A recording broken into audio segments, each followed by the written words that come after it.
This is a Merrick Studios podcast. This week on Two Mothers, One Aché. If I set boundaries, then this person's not going to like me. I'm not going to be loved. You talked about your inner child and healing that inner child and allowing for that inner child to say, ooh, this doesn't feel good, and listening to that voice, right? Welcome to Two Mothers, One Aché, a grief dialogue. I'm Dionne. And I'm Yvette. We're mothers, friends, and sisters in grief. I lost my daughter, Siwe, at 15 years old. And I lost my son, Dasan, at 26. This podcast is our space to talk about grief, how it shapes us, how it lingers, and how love carries us through. Welcome to the conversation. Oh my goodness. Yes, girl, get that spritz. Is that something? I'm coming in with the spritz, sis. You know why? Why? Because oh look, my glasses are talking to me, but that's okay. Did they say you look good? Yes.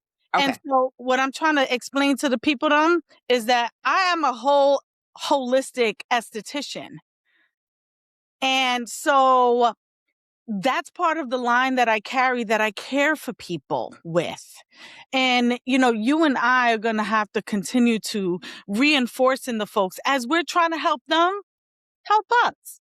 That's what's up. Because you have a whole Joyous Ocean LLC situation where you help people on a daily basis, whether it's with somatic movement or it's with grief coaching and all the things. I do energy work and skin work and Can't see it. I have a pimple. I need to go see Evie. It's the best facial ever. Do we curse on our podcast? I don't know. So I mean, once in a while when the situation calls. So I thought best Emma effing facial you ever had in your life. So you could fill in the blanks, but wait, because it's been a crazy morning and they're banging outside my house. Yes, support us as we support you. But I want to breathe, please. Yeah, let's breathe. Okay. All right. So, if you're new to us, hello. My name is Dionne, and I'm the co-host of Two Mothers, One Aché. And I'm Yvette, and I'm the co-host of Two Mothers, One Aché. And I'm ready to start breathing, sis. So I know that's right. So we start off with breathing. So I tend to plant my feet solid, and I love putting one hand on my heart. And if you're watching us on YouTube, you may have noticed I close my eyes. So I put a hand on my heart, a hand on my belly, and just settle into my body and create this connection, a circular connection of me and me, or me, myself, and I. So together, just a few breaths. Take a deep breath in and a slow breath out. Long breath in. Longer breath out. Inhale. Sigh it out as you empty. Excellent.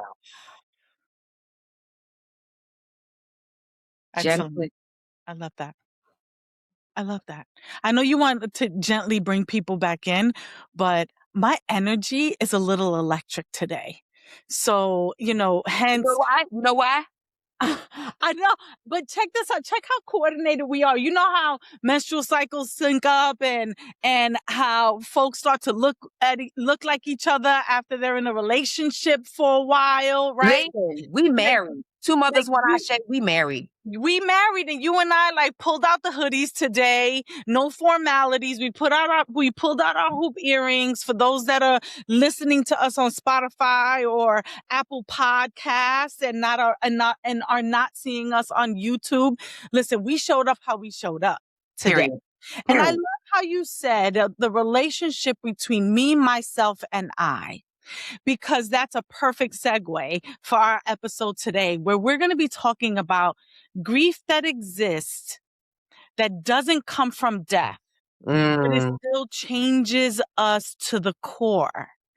These are the losses that we don't always have language for, that they're a bit ambiguous, right? In terms of our belief in where grief exists. Mm-hmm. But today's episode is about those relationships that have come to an end, that have shifted, that have ruptured, that have faded away, but these Yeah. people are still alive. We Yeah. may or may not have closure, Yeah. right? But it's a loss of a relationship, romantic or otherwise. Our lives as humans, as tethered humans to this existence, Yeah. we all have relationships. And what you just said about tethered, right?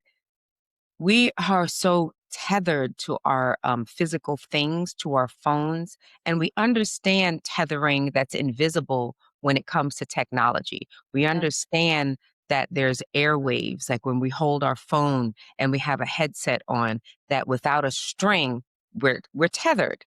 But we are still tethered to these people. And because there's no funeral and there's no ritual, you don't we don't often realize that we're grieving. People Yeah. don't realize they're grieving because that friend stopped talking to them. I literally have been waiting for us to get to this topic because I've never told you this before. You know, we always have these disclosures online. Yes. There's this bracelet I wear. When I talk about this bracelet, it's a little silver bracelet that always goes off through the metal detectors on the airplane. This bracelet is a security risk, apparently. But I'm just saying, I for security cannot. risk. But there's a little what do you call this thing? Hibiscus. I talk about the hibiscus I wear for my grandmother, but the actual bracelet was a gift from a woman that became a friend, and it was in a group that I used to hold years ago. They were called Full Moon Gatherings, and the Full Moon Gatherings they were a safe place for women to show up and be, no matter where they are, what was going on. And this woman gave it to me. Her name is Rose. And she participated. She was a newer member, someone that I didn't know, friend of a friend of a friend that came in. She was in another grief group because one of the participants, her husband had died of brain cancer, and she was in a grief group. And she says, "Oh, you should come to this sister circle that I go to, the Full Moon Gatherings." And she came, we became friends. And when I tell you, she lived in my heart. Fam, y'all listening? If I love you, you live in my heart. Like, it's like, oh, I see something, I think of you. So I wear this bracelet. I still wear it. And I have not seen, heard, spoken to. I can't remember. I can see her picture in her mind's eye, but I still wear her bracelet. So she's still with me. Maybe So that's why wait a it minute. goes So off this to relationship, insecurity. this relationship, for clarity, this relationship ended. Was I there got, a it squabble? was Was there an before the word argument? was, before there was ghosting, I was ghosted. She was there, then she was not. No return phone calls, no return text messages, no return emails, just disappeared off the face of the planet. And I'm like, and I question, what did I do to myself? And back then, so when we talked about it, you and I was like, I'm so ready for this. And there are more situations, but because I wear this bracelet and it doesn't always come up, and this is something yoga students, anybody that knows me now, when you see it, like, this bracelet is always on my wrist. I take it off for a massage and I take it off at the airport. That. So Yeah. she's with, yeah. Yeah. Well, just to backtrack a little bit on a couple of points, Mm-hmm. the body remembers, which is why you can still hold on to it, because the body remembers the the moment of loss, and then the moment that grief began. For you, it sounds like, if we were to go back to the steps of grief, it sounds like there was a bit of denial there. There was like a confusion that made you feel destabilized when it came Yeah. to that Yeah. relationship. Um, Yeah. and so then that brings me to the question of, why do you think, Dionne, in your personal opinion, and shoot, partly expert opinion on grief, why does this grief in particular, right, the loss of relationships, why is that grief so destabilizing to the body and to the spirit and to the mind? Thank you for that. Two things, because as you said that, what first came up for me immediately, and I chose to use a mug, I always have my mugs with a friend on it that she gave me. And I also thought that it's like a missing person. It's like they're here, but they're not. So this one is really like a missing person. And then the fact that you don't know of an ending.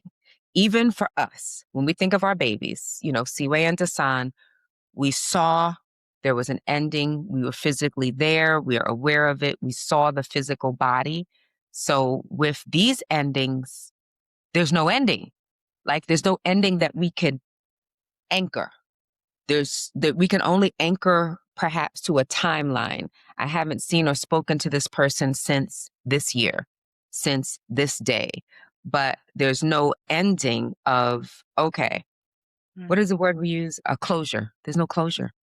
Like Yeah. when we end some relationships, like I've been divorced, when you get those divorce papers, when you sign up for the divorce, when you go through all these steps, there's this whole thing that's closure. So this door is open. It's open. It's a crack open, and that crack, like paper cuts, are painful. Sure. And, I think that, again, we go back to these kind of the terms, the emotional terms for what we're feeling, because you and I both believe that grief needs to be witnessed. Mm-hmm. Right? Mm-hmm. And so in witnessing your grief when it came to this particular relationship, that to you, there is no closure. It is an open fissure. It is an open wound, that hasn't had time, space, or acknowledgement in order to begin the healing process. Do you also experience in that particular form of grief when it comes to ended relationships or that particular scenario, right? Do you also feel like there may be some sort of guilt? Like, what was your I'm not asking you directly what was your accountability, but do we ask ourselves at that point, what is our accountability in that situation? And does that help us? Can we turn that accountability into a tool to help us move forward in that grief? What's your take on that? There's a bunch of things came up because I thought to myself about another person in this same circle.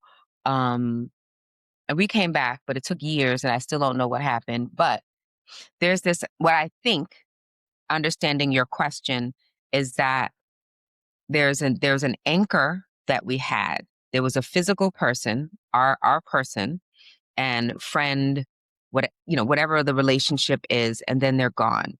And so it's like the loss of the anchor is like, oh, there's a hole, and what can I fill this hole with? What can I do? What action can I take? But your specific question, I digress, was the feeling. And there was guilt in terms of the question of, what did I do? What did I say? Like, I know sometimes I say things out, I'll just shoot things off and I'm like, you know what? She ain't from the Bronx. She ain't from New York. Like the way we roll, we'll say stuff. People get their feelings hurt and we really don't mean it. New Yorkers, we might come off harsh, but we're just all soft teddy bears. It's like, what did I say? What did I do? So it turns inward in maybe I did something to offend or hurt her and I would like to fix it. Mm-hmm. Yeah.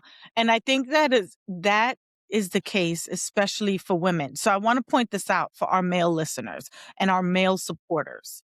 Women as natural caretakers, as natural maternal givers, we feel this overwhelming amount of guilt associated whenever there's a situation that, every situation, and I'm speaking in general terms, but this is a one size fits all statement, right? Where I say for women, this is especially true for women because we associate losses with our inadequacies, or did I do enough? Where did I fail? in this process. Ooh, and I'm getting very prickly right now, sis. So Spirit is telling me that I'm moving in the right way. This is going to touch someone. Aché. And I'm not saying that we should change who we are at the core. But I want to sit here and bear witness to your grief when it comes to this particular relationship and the loss of it, Dionne. And also to any of our listeners that, man, this is resonating for you, because this is going to resonate for someone. And I think sometimes in these situations, because now we have language, ghosting and all the other things, right? Like, therapy and these analytic terms have really, have seen their glory day most recently, right? And people now have terms to discuss and understand, and I'm grateful for that. But before there was that term, you said this is before ghosting was ghosting. Right. Before we had the term. Right. And so I want to say that, man, that is no less grief and pain for you, Dionne, having lost this relationship to just an ending of all connection and tethering. Yeah. It is painful. Yeah. And it has to be worked through just like any other grief. And the real challenge here is that you do not have someone that you can ping pong those emotions off of. Yeah. But much like death. Yeah. Right? Yeah. So, I mean, I think that this is a really beautiful way to introduce this ambiguous grief to our listeners. Yeah. And I'm taking so many deep breaths as I'm listening to you, because there's what do you say, montage, right? When you're watching a movie and you get all blurry and the scene changes and you go back in the past. I just feel like I see people that there's this spider web of energy that I'm connected to, but I don't know where they are in the world and how they are. And I'll just send love out there. And I've moved into a different place now. And what's interesting is, like, I thought it doesn't hurt. I thought I was going to talk to you about the most recent loss, but because of this bracelet, it was like this was the first one that I have a physical symbol for a living person. I got rid of my wedding ring, so I ain't got those symbols. I'm good Well, with it. listen, I don't believe in coincidences, right? Yeah, And right. I am of the firm belief that you and I come in here into this community, that we're holding space for others, but that you and I are healed with every single episode as well. There are parts of us that receive healing as we are extending ourselves to help others to get on their healing journey. So God bless you, Dionne, on recognizing that this was and is an unresolved grief that perhaps you can, turn to with your tools moving forward and receive some relief from it.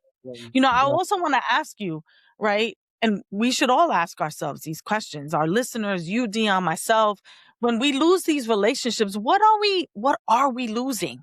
Right? Did I here, right? And that's part of the tools on how to get through this ambiguous grief, right? What did I lose? Did I lose safety? Did I lose my identity? Did I lose trust? Did I lose a shared idea of what the future could be? What is that? If you were to ask yourself, I am grieving the loss of, fill in the blank. What is that for you? So thank you for my therapy session that everyone's listening to, since it's all about me. We're going to get to you, Amy, but thank you. Thank you for participating in all of this. So as I take a deep breath, let me repeat that to myself. I am grieving the loss of. You said a lot of things. You said a lot of questions. So before I can complete that, I have to go back to what you said earlier of what did I lose here? Like that snatched the proverbial pearls.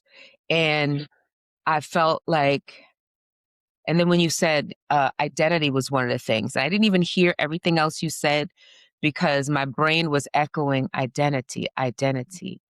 When who I am, how I see Dionne in the world as a safe place and an anchor.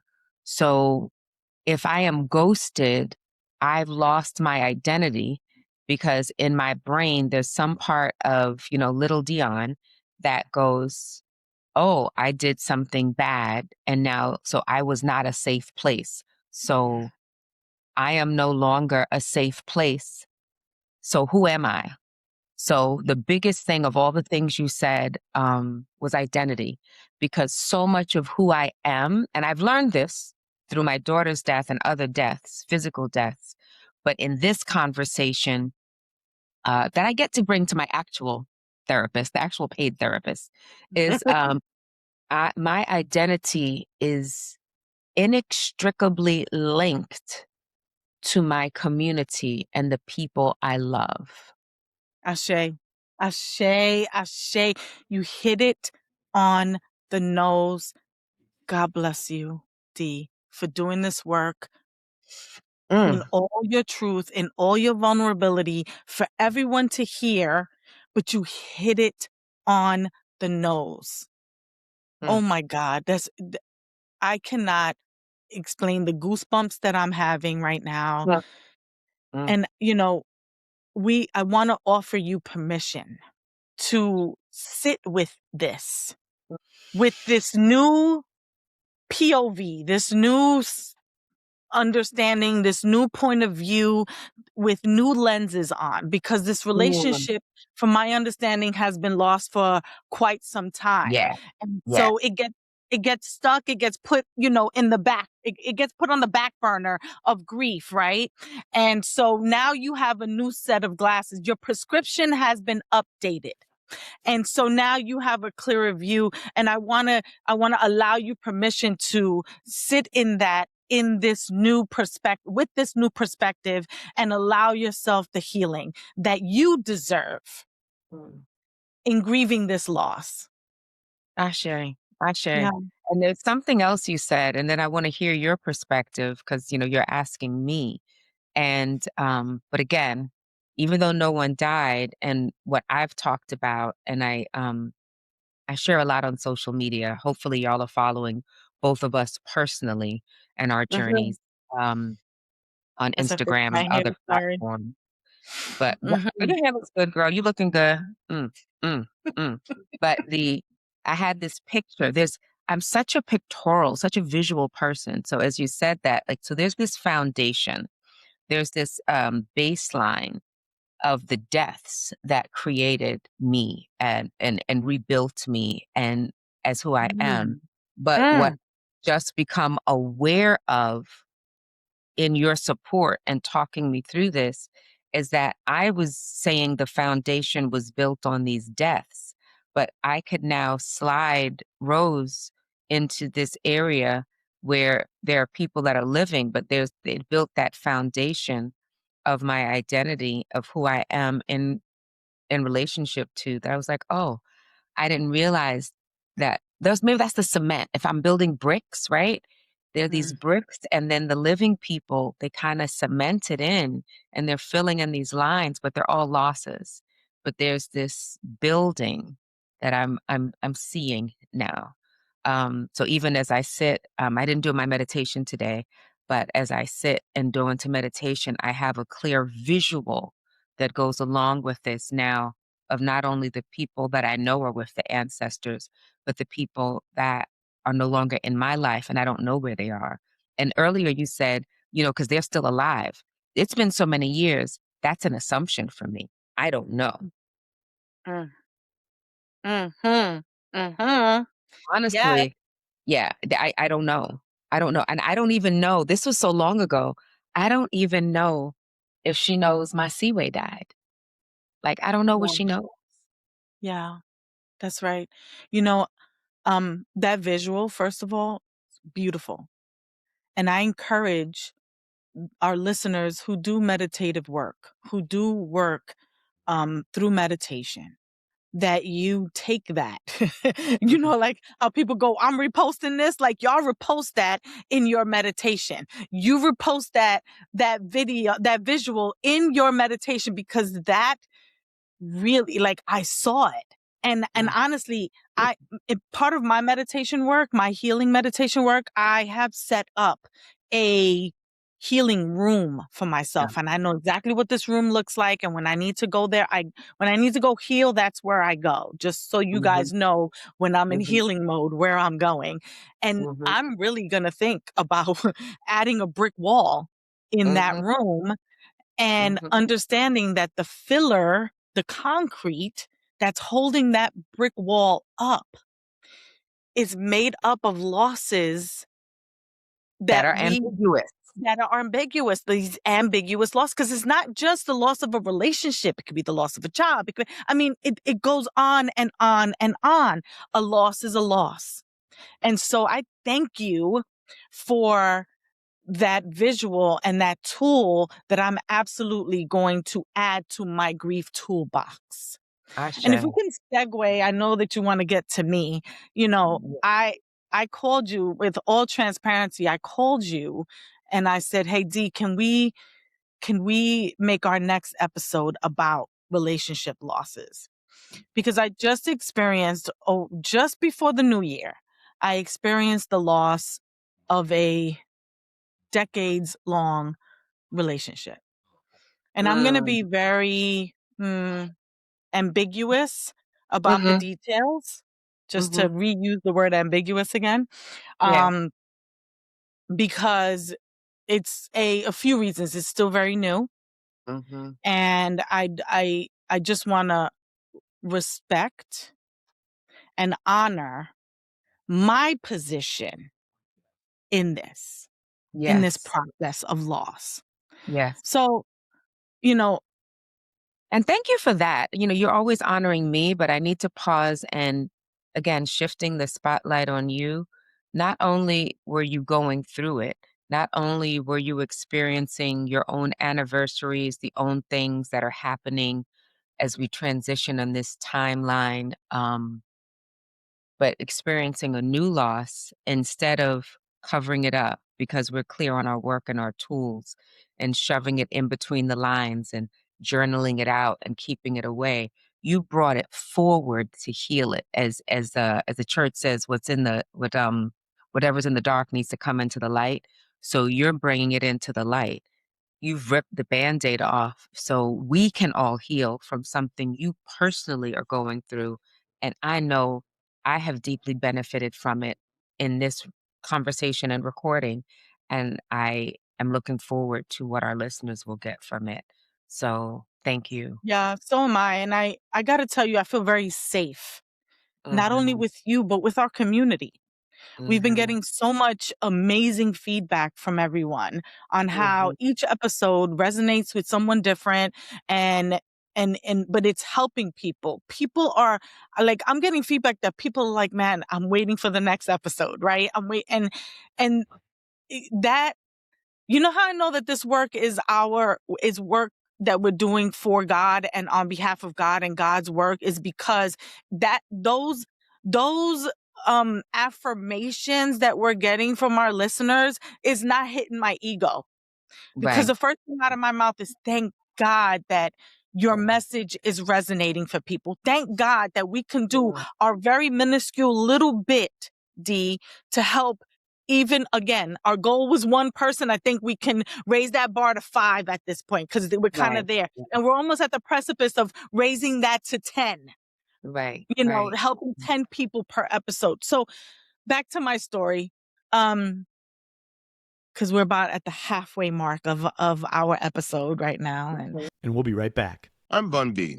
I'm a host and a co-owner at Merrick Studios, and we just took things to the next level. Merrick Studios Plus is live, so tap in at wearemerrickstudios.com, get 65% off, and don't just listen, be a part of the show. Master the art of lyricism with Pendulum Mink, the first school for rap. Learn elite techniques through immersive lessons, real-world exercises, and guidance from hip-hop icons. This is where MCs sharpen their skills and glow boldly on the mic. Ready to level up? Visit pendulummink.com and start your journey today. And now, back to the show. So I'm going to shift it a little bit because your loss was very open-ended. It kind of just ended with no resolution. My loss has been a long time coming. And it was a loss where I needed to put boundaries up way earlier than I did. Okay. I'm sorry. I'm so bad at interrupting, ADHD brain, but I want to hear you and let us say it again, that boundaries are bae. For you to have that clarity and say, I did not put up boundaries when I should have. You're dissecting it to look back on what could have changed. And that is so groundbreaking and tremendous. Thank you for letting our community know that their boundaries are important. Yes. And as nurturers, as Take a breath. Yeah. as fixers, as nurturers, as Humans.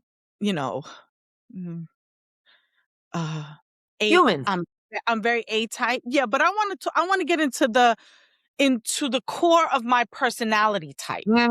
Okay, yo entiendo. Okay. That comes into play with not setting the boundaries when I should have set the boundaries. Okay. And so 30 years ago, this relationship, almost 30 years ago, decades ago, this relationship started, and I was a young single mom and just trying to make my way. And you know how they say that there's a season and a reason for every relationship. Ecclesiastics, yes. I go back into my ACA teachings or my teachings that come from the family tree of AA, Alcoholics Anonymous. Okay. Yes. Okay. As a codependent, I have a codependent personality type. And so boundaries are it's a tricky situation for me. Because if I set boundaries and this person's not going to like me, I'm not going to be loved. You talked about your inner child and healing that inner child and allowing for that inner child to say, ooh, this doesn't feel good, and listening to that voice, right? Without judgment, repercussion, all the backlash, all the things, right? Yeah. And so if you put all of that into a perfect storm, and in this situation, I will say this very lightly, I was showing someone my love and gratitude, and the person that the relationship ended with, I don't know why they were offended by that, but they attacked me in a public forum. And at that moment, I immediately went into prayer. And my guides immediately came in and said, this is over. And so I'm in the process of putting those boundaries up. See, because I am all the things that I just explained that I am, my default is fight or flight. Listen, I know where you grew up and I know where I grew up. So yes. My default, I'm either taking these earrings off or I am going away. And I'm a Libra. I'm really good at going away. Understand, I am a master at fight or flight. So my inclination in that moment was not to fight. My inclination was to just go away. Yeah. And so now I'm beginning to build those boundaries. And I love the brick and mortar visual, honestly. I get it now. In real time, that visual is helping me because Yeah. that will be my border. Yeah. That Yeah. will be my border. And, and then I think about like the three little pigs, right? The huff and puff and the big bad wolf cannot blow down the brick wall. Guys, listen to where we're going with this, You right? understand? You understand? Yes. Okay. And so it's extremely painful. And thank you, Dionne. Thank you. Thank you for seeing the totality, because you have an inside look at me and where I am on any given day. And I was going through it. Yeah. And Yeah. like I was just going through it in general. Right. Right. Like in general. And, Can you guys can follow me on Instagram at @ydavila. I'm very transparent. I put it all up there.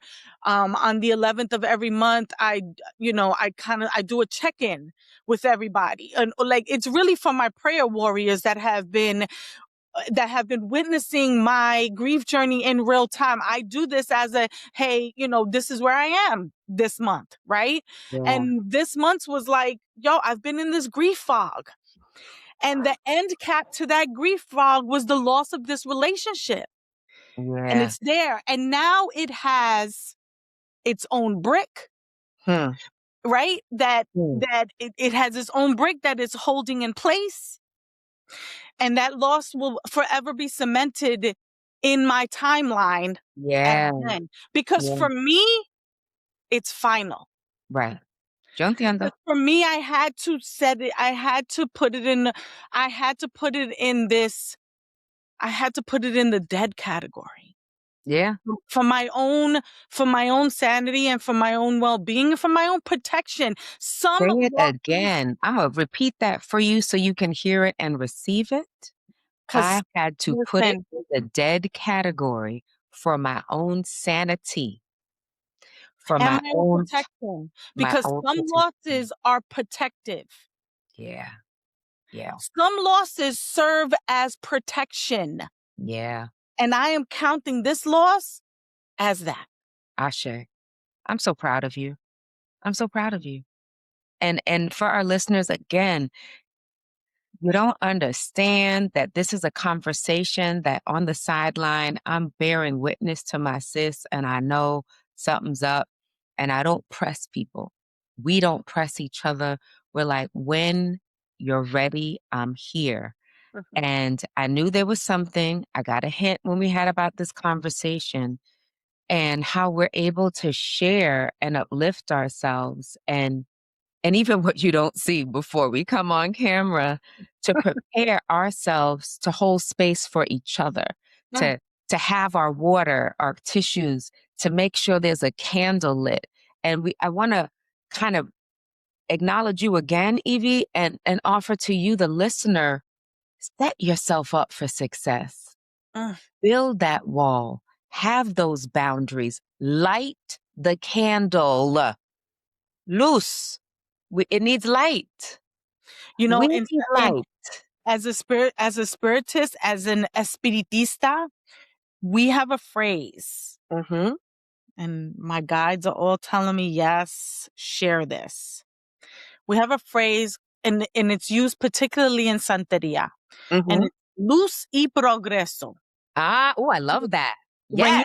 When something is said that needs affirmation of light and progress, that is the mandate. It's the mandate. Yes. I'm giving you light and progress on that thought. I'm giving you light and progress as you move forward. Yes. Luz y progreso. Luz y progreso. Me encanta. Yeah, I like that. I love it. Yeah. That makes sense. Now, okay. I love that we've gone this way and we've shown them what we have done, what we are actively doing. My friendship loss, similar to yours, that there was a clear act that I can date, happened last year, maybe 6, 7, 8 months ago. And we started the podcast after that, so I never even brought it up with you.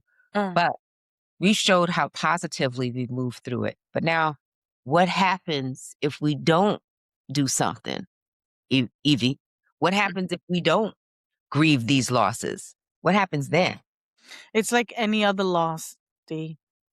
It's like any other grief journey. Mm-hmm. If we do not move forward, if we do not heal those parts and those pieces, they sit there, they grow, they fester.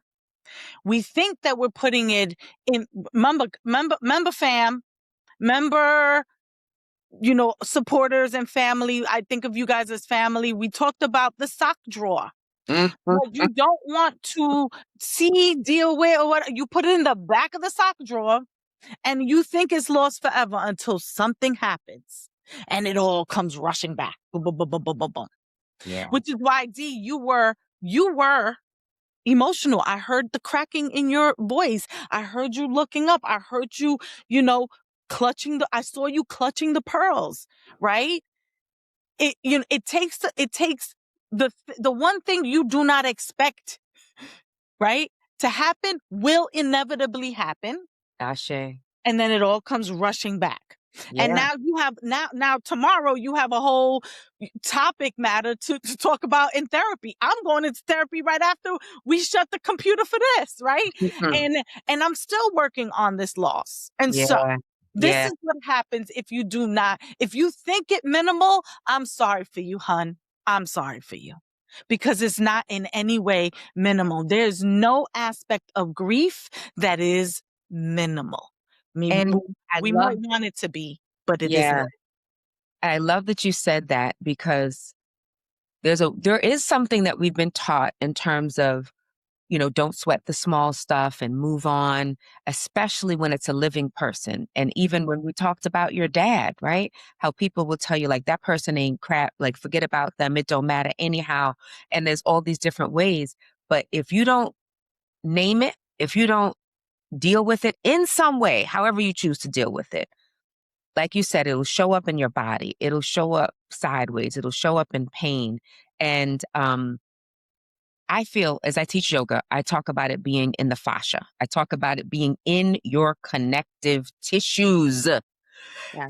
And there's this aspect of, okay, it's showing up now, not only in my body, but in other relationships because I didn't deal with it. And then something that we're often told, you know, it's better. And I don't know if you heard this. I think you did because same generation. We forgive and we forget. That's Nah, right. mofo, I ain't Yeah. forget nothing. Okay. Man, I'll forget that thing. Man, I'll forget that thing. I forget. But, and what does that forgiveness look like? And then go to the source of the pain. So what you have given me as a gift and what you have given our family and listeners as a gift is that since we did not forget, we can go into our mind, bodies, and spirits and look at the source of the pain, the source of the grief, and start to unearth that and heal it, right? We have an infection. You pull it out, you open it, there's a wound, you let it get sunlight, Caribbean, we'll go to the salt water, we'll let the water heal it. We have a way that we do something. And you know what? I'm not going to say this. I'm going to ask you.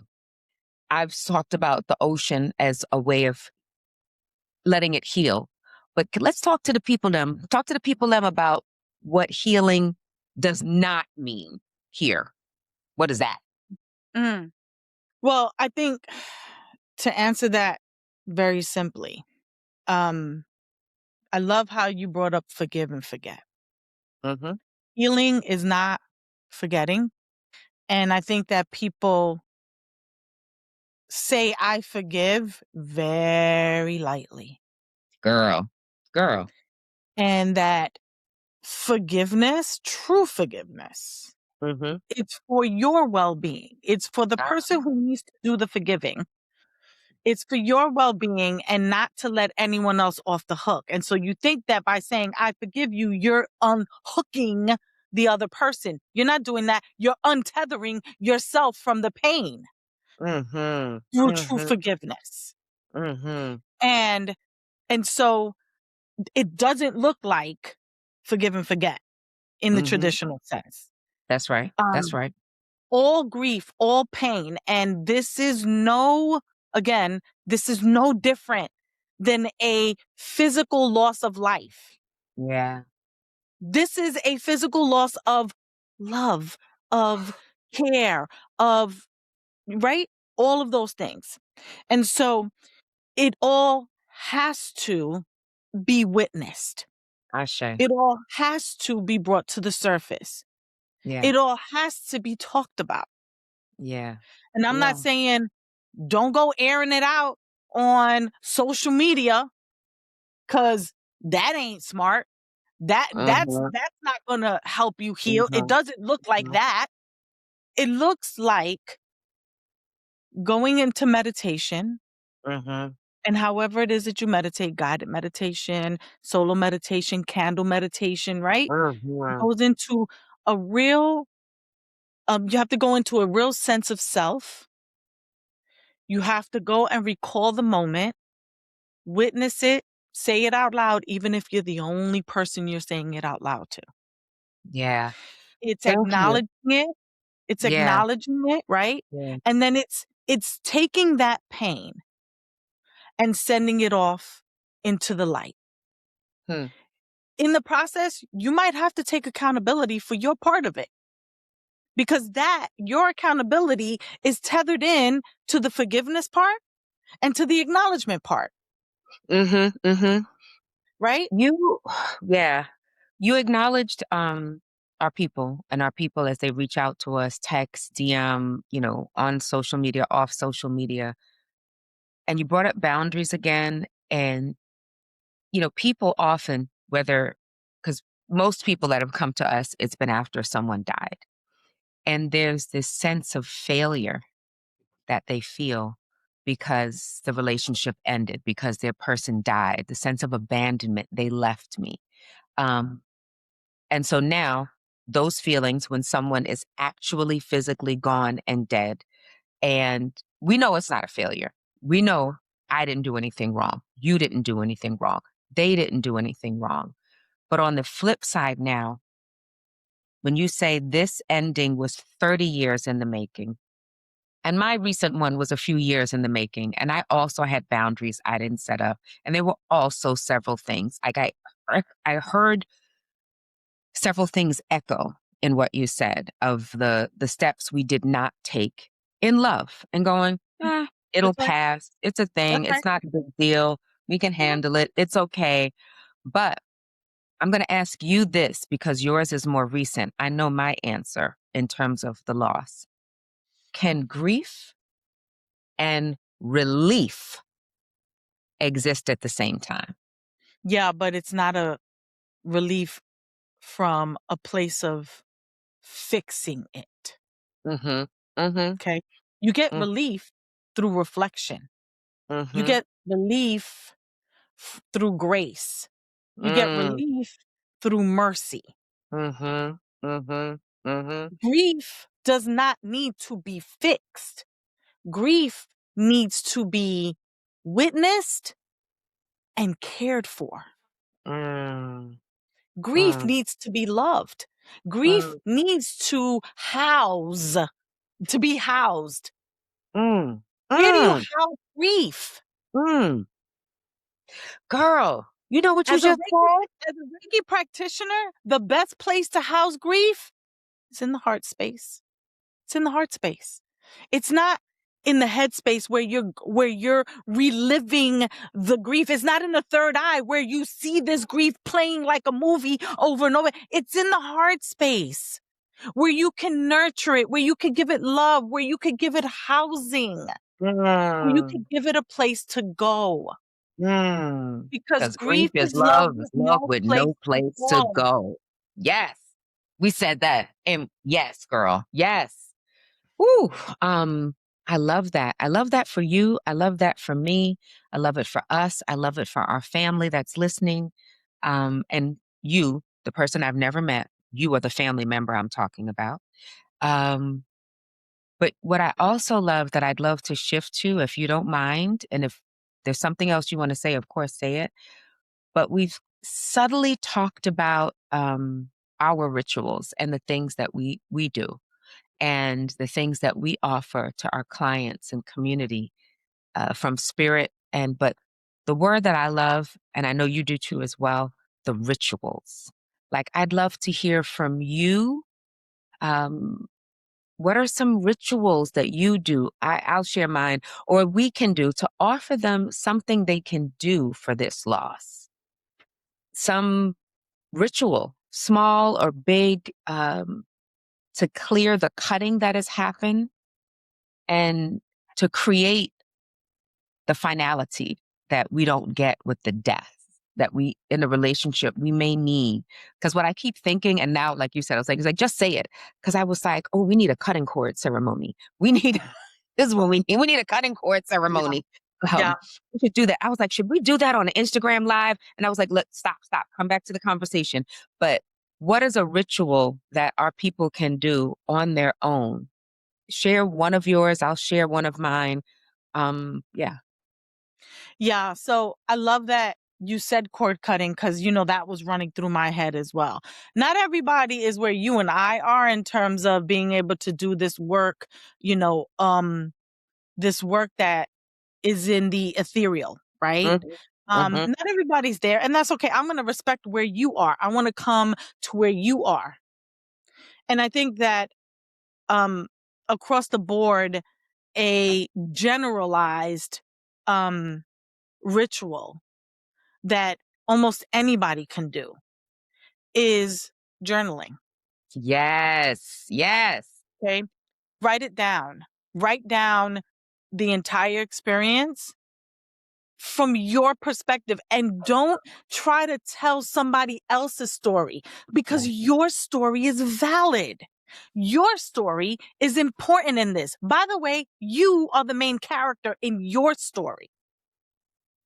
And so you go ahead and sit down and write your story in totality and then read it back to yourself out loud. And then the second part to that journaling is, how did that make you feel? Then the next part of that journaling exercise is validating those feelings for yourself. Yeah. Okay. And it might sound like this could be, extended out. It doesn't have to be. It doesn't have to be a big, long, drawn out thing that you are like, I'm so tired, I don't even want to do this. But I'll tell you something.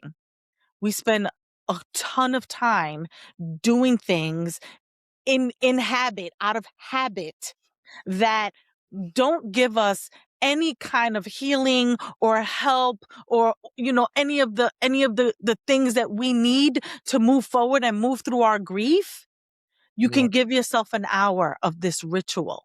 Yeah. And you're sitting in the quiet, or you can play your favorite jazz music, or wherever it is that it transports you in a safe manner to these emotions, to this situation, to these feelings. Yeah. I love that. Thank you. Because I was thinking journaling and I had not thought of that exercise you gave. And I love the specificity and the layers and levels to it, to write it out, to read it out, to acknowledge yourself. In the same way, when we think of a family or a young child, they fall down, they hurt themselves. Are you okay? That hurt, didn't it? Are you okay? You might rub it, you might look at it, you might hold it. And I'm big on giving a hug. So like the touch, to look yourself. I love mirror work. So I wanted to offer fire and mirror, the air. Because with the fire, and I'm looking at the candle next to me, for those of you offline, and I love to write things out. And sometimes I don't want to keep it. So I might look at it, release it, rip it up, and actually burn it. I love a fire ritual to release and that. allow things to be carried into the ethers. So adding on to the journaling exercise from Evie to write it out. And maybe you don't want to burn it, but that's another option, to write it on a piece of paper, because if there's anger with it, it feels like finality, to have a closure, to see it burn, to feel it rip up, to flush it down the toilet, to throw it in the garbage, to have these physical acts of separation and release. And the mirror work, to look at yourself. I hope people have heard of the Ho'oponopono prayer in Hawaii in terms of forgiving yourself and saying, like, whatever your part in it, because whatever relationship that ends with someone alive, I'm not speaking of the deceased in this moment. It's a two-part relationship. It's like, I forgive you, Dionne, for your part in this ending. And I love you and I forgive you. That's right. I love I- that. yeah. I love that. I love that so much. Ooh, girl. Wow. This is really good, Dee. I feel like my little Fitbit is gonna tell me I had a workout because my heart has been like, whew, Yeah. oh, what a journey. What a journey. Yeah. And we're Thank still you. on it, sis. We are. Yeah. We are. So Yeah. you ready for our moment of Aché?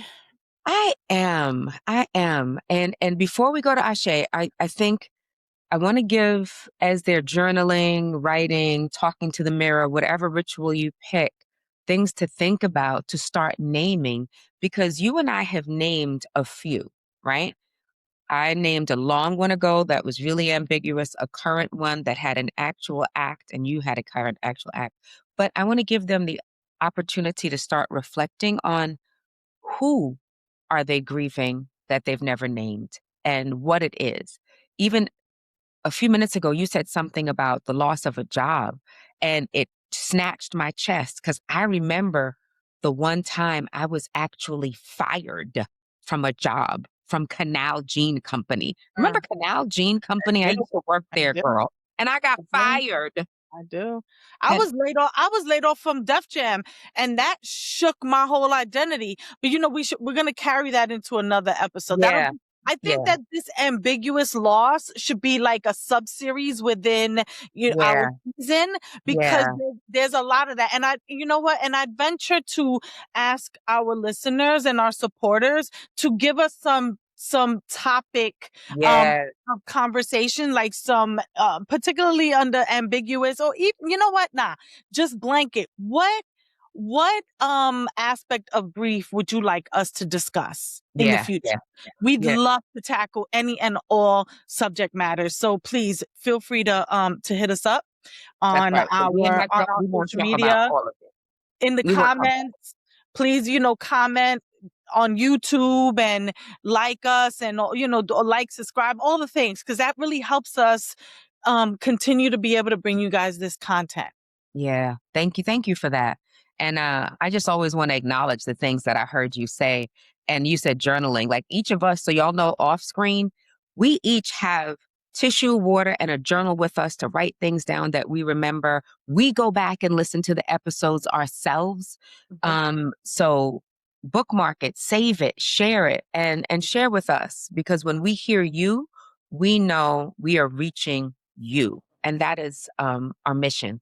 Remember when Bun said to us that we're doing God's work? I'm like, so yeah. All Yeah, right. the second time we brought Ashe. that up in this episode, so we are. Yeah, yeah.